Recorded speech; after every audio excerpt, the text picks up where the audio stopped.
Everybody, it's Ozone. We're doing another Venari breakdown video and trying something a little different this time. Most specifically, my face is back on camera, so we're trying that out again. So, anyways, as everybody probably knows, there's a massive overhaul coming to the Venari ecosystem in this next patch that basically changes how the in-game assets and the actual materials within the game are going to be acquired and used. And for the most part, I think all of these gameplay changes are a really good step in the right direction. But I want to go over what the changes are exactly, and then I'll give my opinion at the end. So the first one I want to highlight is a change to the essence and the shards. So previously, we had elemental essence, where when you released the Venari, you were given an essence that corresponded to the element that Venari was. That's going out the door, and we're going to Venari specific essence, right? So if you want to level a Venari, you need essence of that specific Venari, right? If you want to level a Mika, then you need to have Mika essence, versus having, the elemental essence that Mika is. Additionally, shards used to be, the only way to get them was to actually convert them from the essence that you had. They are being separated from essence entirely, so they are now a standalone premium currency, and it'll be earned directly by catching Blessed Venari, which is a separate luck roll stacked on top of the Venari spawn. So any Venari can be blessed, and the odds of it being blessed increase as you use tier 2 and 3 baits. So there's a lot to take in this patch, and so as we move to how the materials and the overall ecosystem is changing, I like to organize things visually. And so if we take a look here at this chart, I've broken it down into the 3 main categories, right? So as everybody knows, there are Venari that take 3 actions, 5 actions, and 9 actions to catch. And which one of those Venari and how they interact with the ecosystem has all been changed, right? So before the patch, this was split into tier 1, 2, and 3 Venari, as we all know.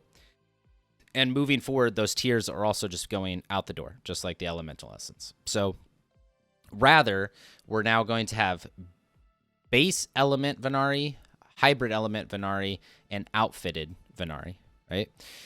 To remind you, we currently have 8 elements in the game, a 9th if you include golden. But those base elements are air, earth, fire, and water. Those hybrids are ice, lightning, magma, and nature. And as we all know, those hybrids tend to correspond to the tier 2s and 3s, so they're the rarer of those 8. So the 3 action Venari are now base, the hybrid element are now the 5 action, and the outfitted hybrid, meaning the ones that look cosmetically different than the other hybrids, are going to be those 9 action Venari.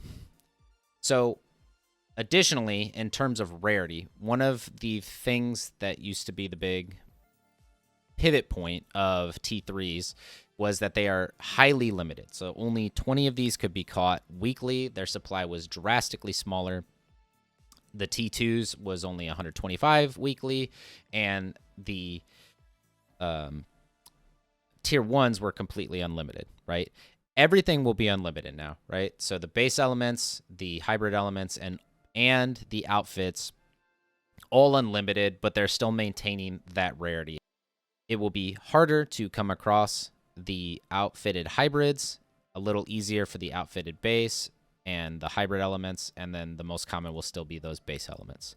But regardless, that supply is no longer limited anymore, which I also think is a really, really good thing. More on that in a second.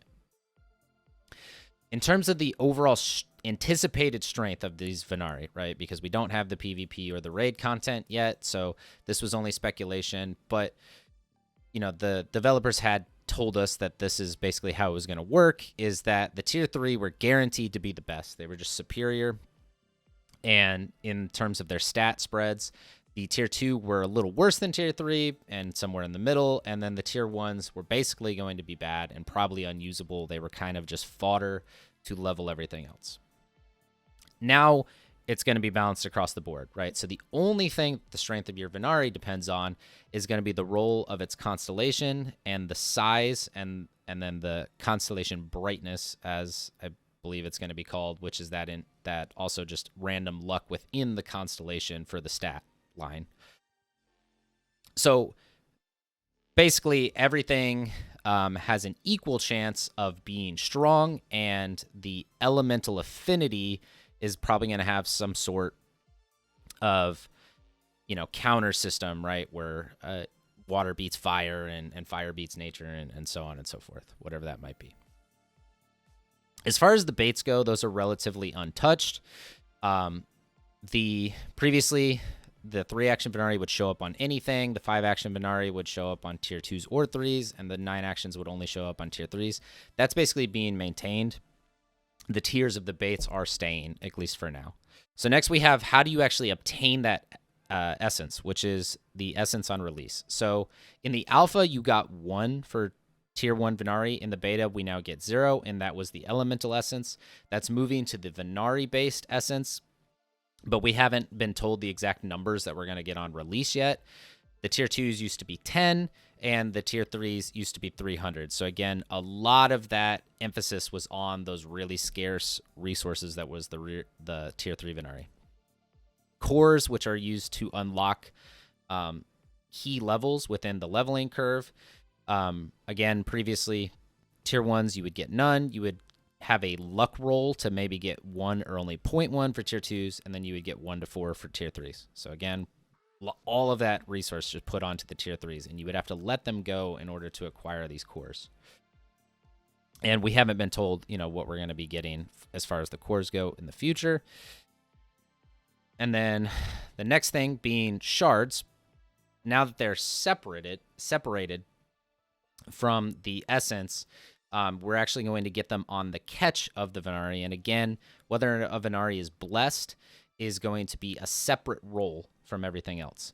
So previously you would never get them on catch. Now if a Venari is blessed, then you get shards on catch. And then lastly are these cosmetics, right? These outfits, whatever they might end up being called. They are going to look different than the current models of Venari. So in the new system, the base elements are staying the same. They're the base. These hybrid elements are actually going to get legacy skin. So if you have any ice, lightning, magma, or nature Venari currently, those outfits are going to be retired, and there's going to be a new look for all those hybrids. And so that's most likely going to become a collector item, right? Those legacy outfits. And then additionally, as we've kind of been previewed in this recent Halloween event, we're going to start to get different outfits for different Venari, right? So we had like Witch Waddell and Monster Taijuru. And so it's still like, for instance, Taijuru was a lightning. Taijuru is a tier 3, but it looked different from the normal lightning tier 3 Taijuru. And we're going to start seeing more and more of those. And that's where this value is being moved over to, so that we can balance the strength of Venari separate and have the look and the rarity of Venari in a separate box. And that allows balancing of these 3 main resource flows, right? You have the Venari themselves and their strength. You have the premium currency of shards, which is now in its own lane. And then you have this new thing, which is the cosmetics, the outfits, and that's going to be in its own lane as well. So that's kind of the rundown of the patch overall. And then getting into why I think that these gameplay changes are really good. And it's basically what I've already alluded to, right? By having these resources being in their own lane, not affecting each other, it's much better for game balance. The developers are going to have a much easier time making the game fun and fair for everybody, while still allowing for collector's items and tradable things on the marketplace. And the problem was that prior, all of the scarcity and everything was locked to T3s, right?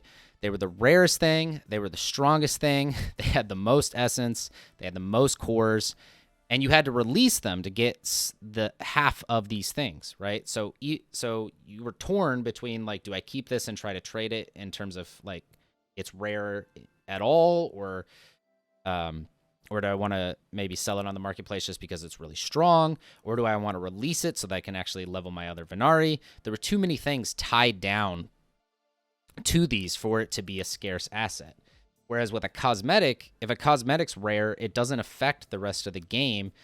And as anybody that's been in any sort of gaming ecosystem, rare cosmetics, people love them, right? People will open loot boxes for 0.01% rolls on a knife in a game, right? On a knife cosmetic. And these are Web 2 games where you don't even actually own that, right? If your account gets banned, that knife is gone forever. So I don't really think that the value has been lost here. I've been hearing feedback from other players. I think that transitioning the rarity and the collection aspect of it over to cosmetics is wise, because you're never going to be able to get new players into the ecosystem if, there's only 20 of these, right? And balance-wise, only 20 are being caught a week. The player base starts to explode, right? Maybe it goes up to 10K, 100K, and there's only a couple hundred of the best T3 in the game, and the people that own those just win. Like, that's terrible game design. People are going to exit that ecosystem very quickly because they can't, one, get their hands on it at all, and even if they can, it feels like pay to win. So overall, I think this is really, really good. I do think with the legacy skins that the old school players, the OG players that have been collecting many of these rare T2s and T3s are still being rewarded. I've already given feedback to the developers and into the community that the one thing that I do disagree with is this last statement right here, that the older models will be retired and bound to the Venari they're on, which essentially can force players to use their skin only on a bad stat Venari, or they just don't get to use it at all. So I'm really hoping that they free this up and make it an equipable item that you can move that legacy skin across. But regardless, I think that's an easy fix without changing the rest of this actual system. And I think that this is a really good step in the right direction for the health of the overall ecosystem. It's going to allow the game to scale at a much better rate. And that's about all I got. I've kind of harped on that a lot. I'm going to try to make this table available for everybody and update it when we do get more information. I know that as I make this video, we did see an announcement today that we're not actually going to see this patch on the tentative November 17th. It's been pushed back another week, so maybe some of the feedback that the team has received, like my own or from other players, is being taken into consideration. And we're going to have some more details on all the things that are happening in here. If you like the video, please make sure that you give that thumbs up, hit the subscribe button below. There's going to be lots more Venari content, lots more Web3 game content to come. And thank you for watching.